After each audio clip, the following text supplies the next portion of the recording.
Sun Culture, l'invité culture de la rédaction. Bonjour à toutes et à tous, bienvenue dans le Sun Culture, votre rendez-vous culturel du mercredi à 12h30. Et aujourd'hui, la culture n'en fait qu'à sa tête. Elle se fiche des catégories avec le ballet jubilatoire des danseurs de Vilcanota qui croise l'énergie débridée et débordante des musiciens des blaireaux de Ravel. Ce spectacle, c'est l'homme d'habitude. Il sera présenté ce mercredi à 20h à l'Embarcadère à Saint-Sébastien-sur-Loire. Pour en parler, nous recevons nul autre que celui qui a orchestré cette curieuse et joyeuse rencontre, Bruno Pradet. Bruno Pradet, bonjour. Bonjour. Vous êtes, on l'a dit, metteur en scène et chorégraphe de l'homme d'habitude. L'homme d'habitude, c'est un spectacle de danse, certes, mais c'est surtout l'histoire d'une rencontre. Racontez-nous. Je vous raconte la rencontre. Oui, l'homme d'habitude, alors c'est marrant, vous avez employé le terme ballet pour commencer. C'est bien la première fois qu'on qualifie la compagnie Vilcanota d'un ballet. On n'est pas exactement dans la notion de ballet, on est nous plutôt du côté d'une compagnie de danse avec des individus qui viennent de droite et de gauche, d'un peu partout, et qu'on réunit pour les projets. On n'a pas de ballet au sens premier du terme. Maintenant, pour ce qui est de l'homme d'habitude, effectivement, c'est vraiment avant tout et d'abord l'aventure d'une rencontre formidable qui s'est faite entre les Blaireaux de Ravel, le groupe de musique, qui est un groupe de 7 musiciens qui a tourné pendant 20 ans sur les scènes de France et de Navarre, et puis la compagnie Vilcanota, donc que j'ai le plaisir de diriger. Et il y a eu une rencontre formidable entre les deux équipes. On s'était rencontrés d'abord sur un projet pour lequel les Blaireaux m'avaient sollicité pour mettre en scène une de leurs chansons. Et en fait, la rencontre s'était tellement bien passée qu'on a eu envie, 2 ans après, de se retrouver, de monter une plus grosse aventure. Et donc, on est parti sur cette idée de réunir des danseurs et des musiciens sur le plateau, en essayant de se dire que c'était d'abord des individus, avant d'être des musiciens ou des danseurs. C'était d'abord une tribu de gens qui se réunissaient sur un plateau pour évoluer ensemble, pour traverser une aventure d'1 heure, 1 heure et quart. Une aventure humaine, mais avec évidemment des choses un petit peu particulières qui se passent pendant cette heure ou 7 heures et quart. Donc oui, avec les Blaireaux de Ravel avec lesquels vous travaillez, le rock et les sonorités slaves rencontrent ici la danse contemporaine de la compagnie Vilcanota. On est dans un spectacle très visuel où se succèdent différents tableaux. Mais justement, que donne à voir l'homme d'habitude? En fait, l'homme d'habitude, il faut pas chercher. En fait, les gens qui viennent, si on me pose la question, il faut jamais chercher à comprendre. La danse, c'est pas quelque chose qu'on doit comprendre, mais c'est quelque chose comme la musique, on doit d'abord et avant tout sentir. Donc, il y a une forme de théâtralisation des choses dans ce spectacle. Il y a pas mal d'humour, il y a pas mal d'énergie, mais il n'y a pas d'histoire à proprement parler. C'est d'abord et avant tout une évolution, une progression, on va dire, dramaturgique, énergétique du spectacle qui amène les gens à un certain endroit d'émotion, mais sans qu'on puisse dire exactement ce qui se passe. Il se passe plein de choses. Après, le fil narratif n'est pas un fil qu'on pourrait dire, bah oui, au début, ils ne se connaissaient pas, et puis après, ils se sont connus, après, ils se sont aimés, ils ont eu 2 enfants. On n'est pas du tout dans ce registre, parce que la danse permet de s'échapper de cette narration-là. Mais on est beaucoup plus sur un travail extrêmement visuel, comme pourraient le faire les circassiens aussi. Les circassiens, sur un spectacle d'une heure, on ne va pas forcément se poser la question de qu'est-ce qu'ils nous ont raconté. On va recevoir des émotions, des sensations, on va avoir des waouh, ou des peurs. Et c'est plus sur ce terrain-là en fait qu'on joue avec ce spectacle. Et entre la musique et la danse, qui mène la danse justement dans ce spectacle? Mais en fait, ce qui est assez étonnant, c'est que très souvent, les gens nous disent à la fin, le public, parce que c'est bientôt la 100e représentation du spectacle, ce qui est plutôt pas mal pour un spectacle de cette nature. Ça fait 5 ans qu'on le joue. Et en fait, les gens nous disent très souvent, ah, c'est marrant, à un moment, je ne savais plus qui était musicien, qui était danseur. Et là, pour nous, c'est la plus belle des réussites parce que c'est ce qu'on voulait, c'est qu'on ne se pose pas trop la question. Après, clairement, les rôles sont respectés. De temps en temps, tout le monde est ensemble sur le plateau. De temps en temps, les danseurs évoluent, les musiciens sont autour ou au milieu, mais c'est les danseurs qui portent vraiment le mouvement.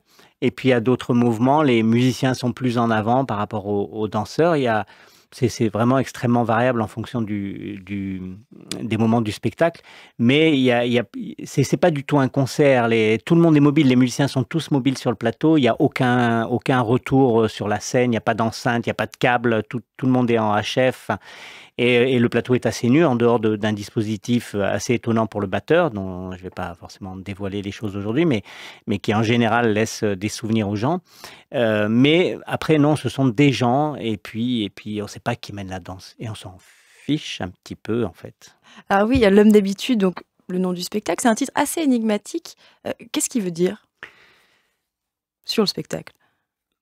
En fait, au départ, on voulait travailler sur l'idée de comment est-ce que les habitudes peuvent, comment est-ce qu'on peut rompre nos habitudes pour sortir finalement de choses qu'on sait faire. Voilà. Et là, on a vu une rencontre que moi j'avais jamais faite j'avais déjà travaillé avec des musiciens sur un plateau, mais jamais en mélangeant à ce point-là les choses. Et eux n'avaient jamais travaillé avec des danseurs. Donc, voilà, en fait, le postulat de base, c'est on va sortir de ce qu'on sait faire. Eux, ils vont sortir de leur registre chanson française. Je voulais moi aussi qu'on aille sur des morceaux plus musicaux, moins de paroles, plus de longueur, plus rock. Et puis moi, il fallait que je mette en mouvement des musiciens. Donc on est parti de ce postulat et donc il y avait cette idée de l'habitude qui était là. On a commencé par travailler sur un premier titre qui nous plaisait pas trop et puis à un moment, il y avait cette idée de tribu générique, tribu de deux gens. Et du coup, tout d'un coup, l'homme d'habitude, c'est devenu une espèce de terme générique qui est assez énigmatique, ce que j'aime bien parce que ça raconte plein de choses. Ça nous parle de l'homme, ça nous parle de l'habitude, mais en même temps, l'association des deux, finalement, ça devient quelque chose d'assez poétique. Enfin, en tout cas, de mon point de vue. Donc une réflexion sur l'homme, finalement. Oui, en tout cas, bien sûr, puisqu'on questionne, des énergies intimes chez les gens qui sont sur le plateau, bien entendu, même quand ça passe par le rire. Mais il y a des petites choses qui sont dites comme ça, en filigrane, en permanence dans le spectacle, bien sûr, qui peuvent bouleverser même parfois. On a eu souvent des gens qui sortaient en larmes, à notre grande surprise, parce que c'est un spectacle très joyeux, et pourtant des gens sortaient en larmes parfois de ce spectacle parce qu'ils avaient reçu une émotion qu'on ne mesurait pas au départ.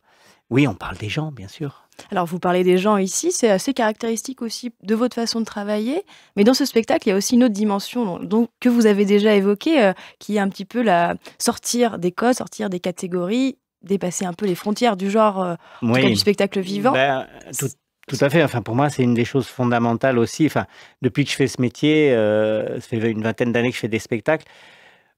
Je suis plutôt dans le milieu de la danse, j'évolue plutôt dans le milieu de la danse, mais en même temps, je m'intéresse à plein d'autres choses. Je me suis intéressé un peu aux arts plastiques, à la peinture, à la matière, à plein de choses différentes. J'ai travaillé avec des musiciens, avec de la vidéo. Enfin, et en fait, j'aime pas tellement en fait les cases. On est dans un pays où il faut mettre des cases. Souvent, bon, voilà, les cases, c'est pour ceux qui les fabriquent.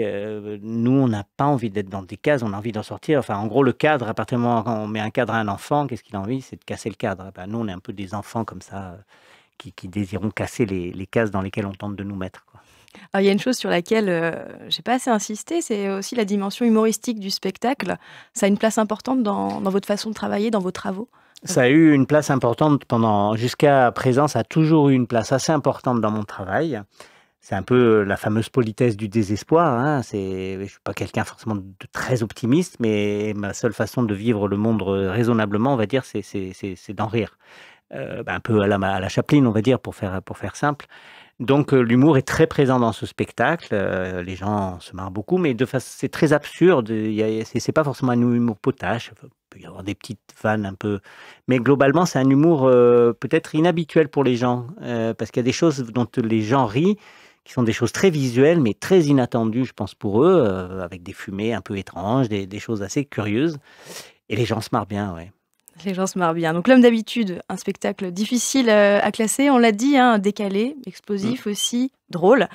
Bruno Pradet, merci. Le Sun Culture touche déjà à sa fin, malheureusement.